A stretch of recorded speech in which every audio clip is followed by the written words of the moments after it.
No one expected a conviction. That was the first thing that made this case unusual.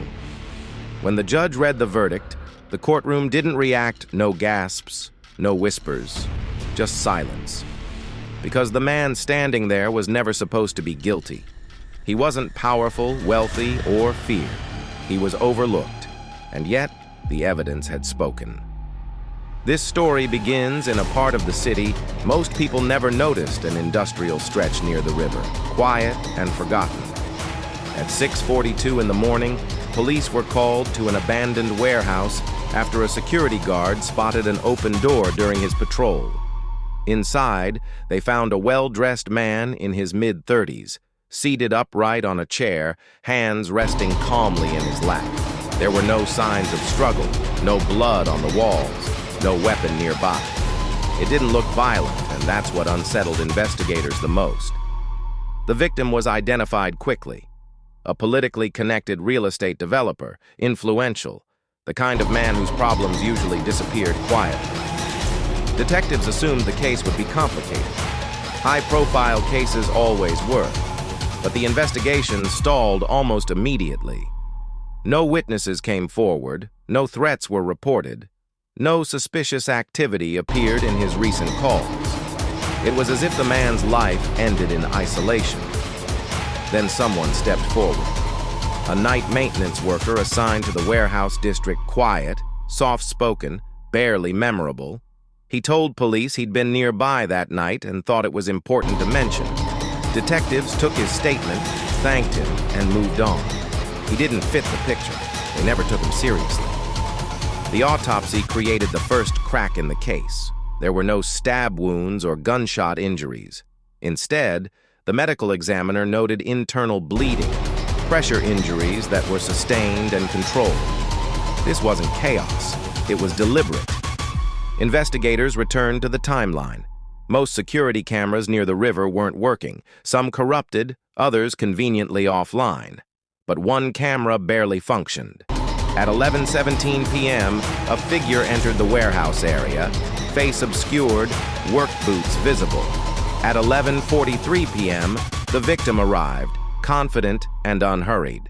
At 12:02 a.m., someone left the area. Only one person, the maintenance worker. That detail changed everything, but detectives hesitated. Why would a killer walk away calmly? Why leave no mess? Why stay long enough to clean? It didn't make sense until they returned to the crime scene. This time, forensic teams used chemical lighting. The warehouse floor lit up in patches, over-cleaned areas, uneven wipes. Someone had tried to erase what happened. Near the chair, they found a partial boot impression. The size matched the worker's boots exactly. Still, it wasn't enough. Circumstantial evidence rarely wins cases. Then came the phone data. The victim's phone had been wiped, but cloud backups remained. One unsent message stood out, no recipient, no timestamp, just words. "You think I don't see you?" Investigators searched deeper, uncovering employment records, property filings, and old injury reports. That's when they found what had been buried for years. The warehouse wasn't abandoned. It was owned by the victim quietly and illegally. Years earlier, a worker had been injured there with no compensation and no accountability. The name on the report matched the maintenance worker. This wasn't a crime of impulse. It was a crime of patience. Detectives reconstructed the scene. The chair's position wasn't random. It aligned perfectly with a support beam. Pressure injuries matched the height and angle. The victim hadn't been attacked wildly. He had been restrained, pinned, unable to escape. During the final interrogation, the worker stayed calm. No anger, no panic. When detectives presented the evidence, he didn't argue. He said one sentence: "You didn't listen before." The trial moved quickly. No dramatic testimony, no emotional appeals, just evidence. Logs, footage, medical reports. Piece by piece, the image shifted.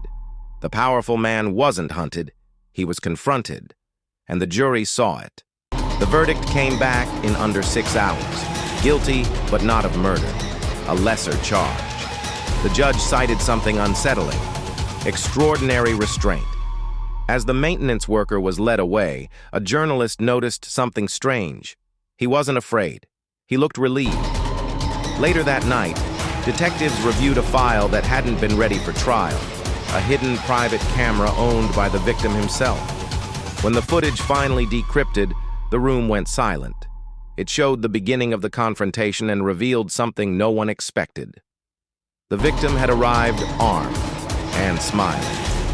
If that footage had been seen sooner, everything might have changed, and it raised one terrifying question: who was really in control that night?